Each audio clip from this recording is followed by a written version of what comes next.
Hello friend, আজকে দুপুরে রান্না হবে মাছ। ওই জন্য আমার শাশুড়ি মা মাছ নিয়ে আসলো।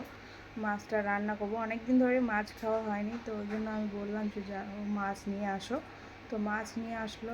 এদিকে আমার শাশুড়ি মা মাছটা ধুয়ে ভাজতে দিব, ওই জন্য ধুয়ে দিচ্ছে আমাকে। এদিকে আমার মাছ ধোয়া কমপ্লিট। মাছ ধুয়ে এখন মাছটা ভাজতে দেবো, ওই জন্য কড়াই প্যান বসিয়ে দিয়েছি। তো মাছটা আমি ভাজতে দিয়েছি। এদিকে দেখছি যে আমার পিল্লুটা আমার পায়ের কাছে আসে, একটু দুষ্টুমি করছে। ওই জন্য ওর সঙ্গে একটু দুষ্টুমি করছি।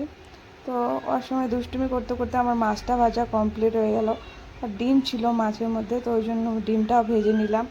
আলু দিয়ে রান্না করব, আলুগুলো দিয়ে দিয়েছি।